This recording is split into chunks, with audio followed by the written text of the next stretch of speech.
कक्षा 9वीं का सामाजिक विज्ञान का पेपर है।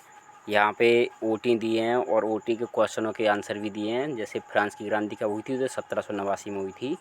इसके बाद आप कुछ और देखना, ये विकल्प दिए हैं यहाँ पे फिर से, और ये सत्य असत्य दिए हैं, और इसके बाद ये जोड़ी दी हैं, और एक शब्द में उत्तर दिए हैं, और रिक्त स्थान दिए हैं। इतना इन सब के बाद ये आपकी फिर से जोड़ी दी हैं। अब आपको प्रश्न नंबर 6 पे लेके जाते हैं सीधा। जो आपका प्रश्न नंबर 6 है उसका आप हल देखो। जैकोबिन क्लब के सदस्य कौन थे? तो जैकोबिन क्लब के सदस्य छोटे दुकानदार और कारीगर थे, जैसे जूता बनाने वाले, घड़ी साज बनाने वाले और मजदूर आदि। ये आपका प्रश्न नंबर 6 का उत्तर है। और 7वां है प्रश्न, उन देशों के नाम बताइए जो क्षेत्रफल में भारत से बड़े हैं। तो क्षेत्रफल में भारत से बड़े 6 देश हैं। पहला है रूस, और दूसरा कनाडा, चीन, अमेरिका, ब्रिटेन और ऑस्ट्रेलिया क्षेत्रफल में भारत से बड़े हैं। प्रश्न नंबर 8 है, लोकतंत्र की 2 विशेषताएं बतानी है। तो लोकतंत्र की 2 विशेषताएं, उत्तरदायी सरकार और निश्चित अवधि के बाद चुनाव। प्रश्न नंबर 9 है, स्थायी पूंजी किसे कहते हैं? तो वह पूंजी जो बहुत दिनों तक चलती रहती है, बदलने की जरूरत नहीं पड़ती, उसको स्थायी पूंजी कहते हैं। यहाँ पे हमने स्थायी पूंजी का प्रश्न का उत्तर लिखा है। अगला प्रश्न है 10वां, कोऑपरेटिव क्या था? तो कोऑपरेटिव का अर्थ है सहकारी या साथ में मिलकर कार्य करना। ऐसे व्यक्ति जो समान आर्थिक उद्देश्य के लिए मिलकर काम करना चाहते हैं, वे समूह या समिति बना सकते हैं, उसको बोलते हैं कोऑपरेटिव। प्रश्न नंबर 11 है, भावर क्या है? तो भावर का उत्तर लिखा है, उत्तरी मैदान का सकरा क्षेत्र जो कि नदी की धाराओं के साथ नीचे लाए गए कंकड़ और पत्थरों से बना है। यह क्षेत्र शिवालिक की तलहटी से छोटा है। प्रश्न नंबर है 12, सेवा क्षेत्र क्या है?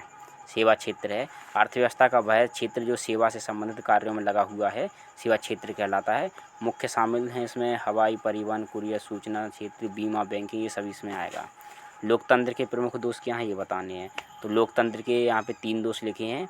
राजनीति का राजनीतिकरण, व्यावहारिक सामाजिक समानता का अभाव है, अयोग्य व्यक्तियों का शासन। प्रश्न नंबर 14 है, पालमपुर गांव की गैर कृषि क्रियाएं लिखिए। तो पालमपुर गांव में गैर कृषि क्रियाएं कौन सी होती हैं? ये हैं गैर कृषि क्रियाएं, लघु विनिर्माण उद्योग, परिवहन, ये ऐसी क्रियाएं शामिल हैं। और 1789 की फ्रांस की क्रांति का तात्कालिक कारण क्या था? तो एस्टेट जनरल, प्रतिनिधि का अधिवेशन और टेनिस कोर्ट की शपथ 1789 की क्रांति का तात्कालिक कारण था। प्रश्न नंबर 16, फ्रांस में दास प्रथा का उन्मूलन कैसे हुआ? तो के कन्वेंशन के फ्रांसीसी उपनिवेश में सभी दासों की मुक्ति का कानून पारित कर दिया गया, परंतु दास प्रथा पुनः प्रारंभ कर दी गई थी। अंतिम रूप से फ्रांसीसी उपनिवेश में 1848 में दास प्रथा का अंत किया गया। प्रश्न नंबर 7 है, अथवा का है ये, भारत के उत्तरी मैदान का वर्णन करना है। तो भारत का उत्तर के मैदान को तो आपको पता ही है। भारत के उत्तरी मैदान का निर्माण सिंधु, गंगा एवं इसकी शाख नदियों के द्वारा हुआ है। यह मैदान जलोढ़ मिट्टी से बना है। लाखों वर्षों में हिमालय के गिरिपाद में स्थित बहुत बड़े बेसिन यानी कि द्रोणी का निक्षेप हुआ, जिसके कारण इस भूमि की उपजाऊ भूमि का निर्माण हुआ है। प्रश्न नंबर 18 है, भारतीय संविधान में प्रस्तावना का महत्व लिखना है। तो संविधान में प्रस्तावना का महत्व ये लिख दिया है, आप इसका स्क्रीनशॉट लेके इसको हल कर लेना।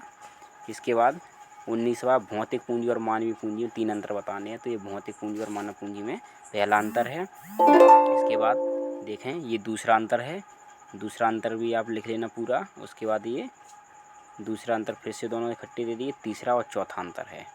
ये अंतर होने के बाद ये चौथा लास्ट का पूरा है। आप हमारे चैनल साइंस हिंदी मैथमेटिक्स को लाइक, शेयर और सब्सक्राइब जरूर कर लेना। वीडियो देखने के लिए धन्यवाद।